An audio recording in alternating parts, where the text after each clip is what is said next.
Hello and welcome to Geigenomics.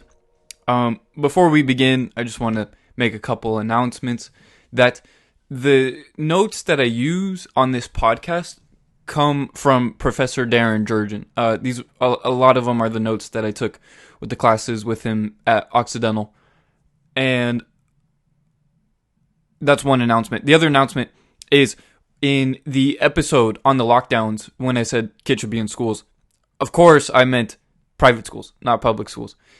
And the last announcement is that I just want to point out that it's interesting that we don't champion the drug dealers and the prostitutes that work in alleyways and the streets for not being in heavily populated areas where they are practitioners of social distancing and have been for the longest times. The drug dealers meeting people either at their house or in a park away from many people, and the prostitutes who work on corners of streets instead of within brothels.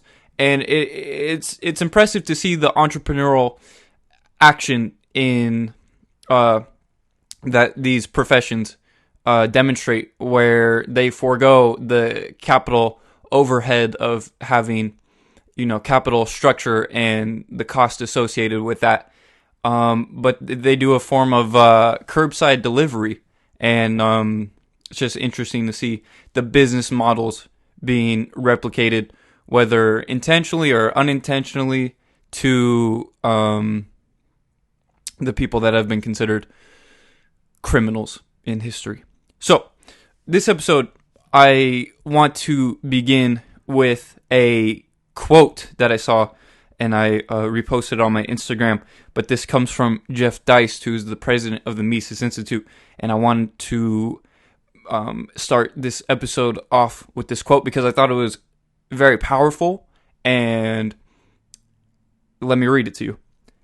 Because we all see the world differently, it is too dangerous for the state to become the monopolist. It's because we don't know what's best for everyone else that is precisely why we are libertarians. We start from a position of humility, not hubris. And that is so powerful because it shows that libertarians use the scientific method of, well, not libertarians in general, but the Austrian economists, of saying we don't know what the best way to organize a society is. No one does.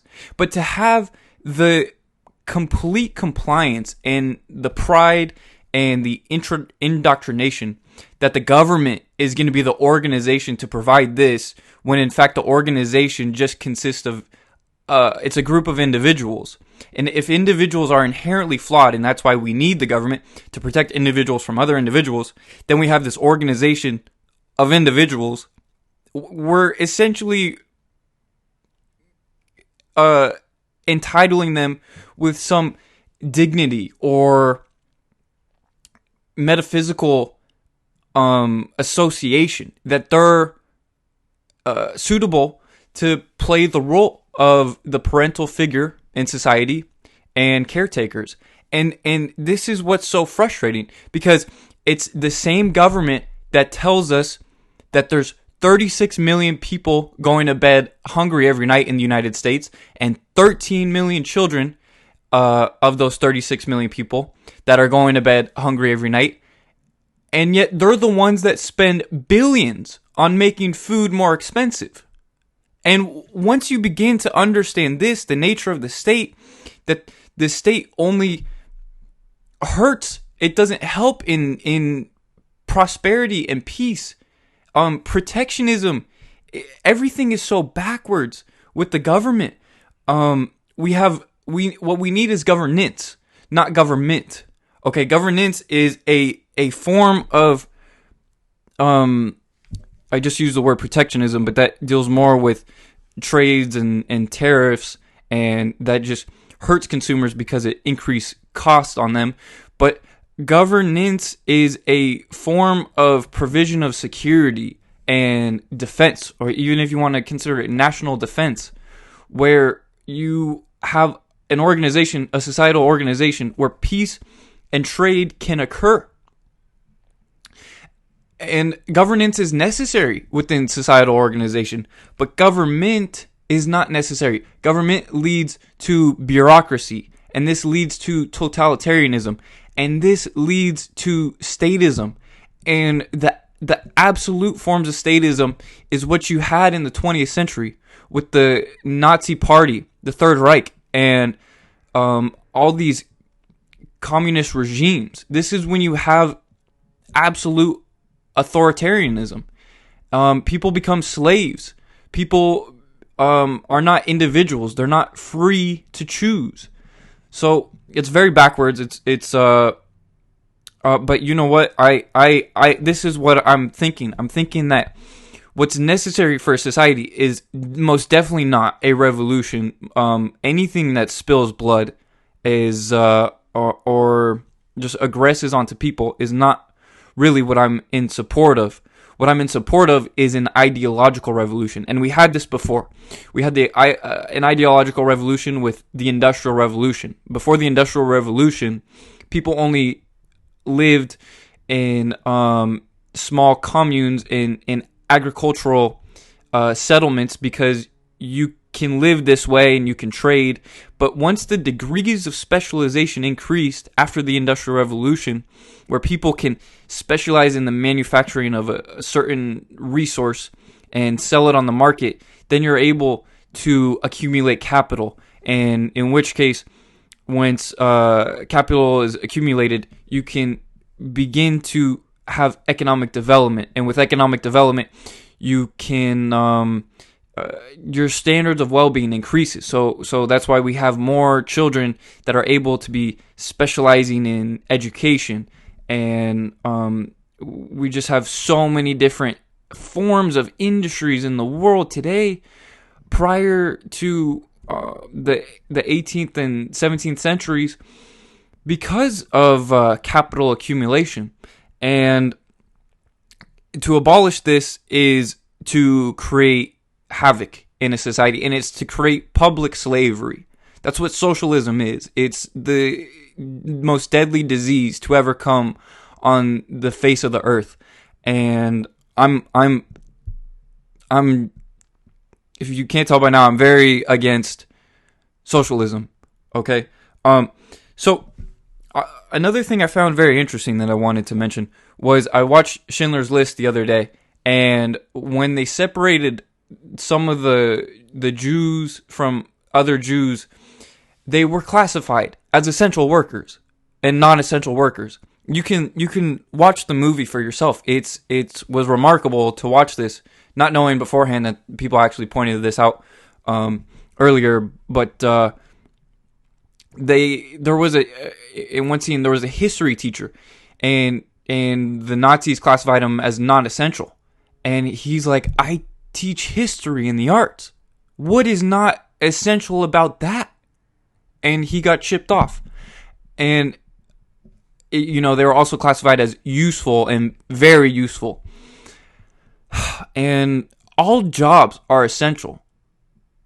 This is one thing that I think the government got wrong with arbitrarily determining which businesses can be open and which can't.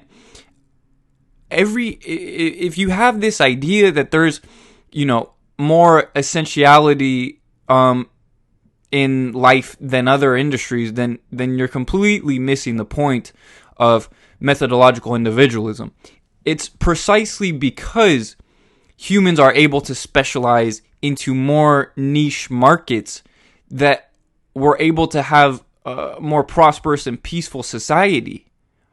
And when you hinder and limit the amount of specialization to occur in a market economy and society, then you have consumers not as highly satisfied as what they otherwise would be, because it relies on the entrepreneur to take the scarce resources in a society and allocate them to the highest demands of the consumers. And it's unfortunate, but the government deemed some industries not essential during the COVID lockdowns, and then they can go about their ways with either through fines or arrest or just complete shutting down businesses to enforce their laws, even though, I mean, again, it's unconstitutional. But what is the Constitution anymore? And I think the point of libertarianism is to say that everything is essential in society, but we don't need a government to determine what businesses should remain and what businesses should go. This should be up to the society, because everyone is a consumer, just as everyone is also in a dynamic fluctuation of becoming a producer. If you're not producing something at one moment in time, then you're at the ability to consume. And so this is, how you spend your time. Is it working or is it in leisure? And once you understand that people are able to consume under their own preferences and at their own risk, then the market, again, is the extension of life. It's people create the economy. Then you can see how, okay, maybe not everyone will go to a casino right now, and maybe not everyone will go to a movie theater, and maybe not everyone will go to a concert. And so this is the market operations of giving feedback to the producers of the theaters, of the casinos, of the concerts, that if you don't establish some, whether it's safety or whether it's psychological safety or the appropriate means to meet the demands of the consumers, then you will go out of business. And this is what people forget, that in a society of profits and capitalism and entrepreneurs, you also have losses. And the losses are a detriment to society, but no one sees the losses. All they see is the capital accumulation that one entrepreneur was able to obtain from willing customers. That's why Jeff Bezos is so rich, because a lot of people buy stuff on Amazon. And if Amazon is a monopoly, that's a separate question. But the point is that I think it's 97% of restaurants go out of business. I don't know the exact measurements and the numbers and stuff. But if someone has like a fast food chain, people eat food. They're providing food to a service. And to say whether it's healthy or unhealthy is, again, another discussion. But the fact that people are willing to become patrons of this restaurant demonstrates that the market desires and demands the service that this restaurant is providing. So if you have a CEO of a restaurant, then he's going to make money. But what you don't see is for every one CEO of a restaurant, you have the tens, if not hundreds, of restaurants that failed before him. And these are the operations of the market. And one last example I will put is with football. A lot of people like football. I saw that how are they going to have crowds, and are they going to do digital cheers and all this stuff? And my friends Alex and Alan pointed out that what if they just put drones to distribute UV light over the crowds? That's something delivered by the market. So again, it is the incredible development of the entrepreneurs to develop what scarce resources there are in a society and transform them into creating a good or a service that benefits society at large. And again, government interference, it just hurts both producers and consumers. And the only people that benefit is the government alone. So that's where we'll call this episode. Thank you.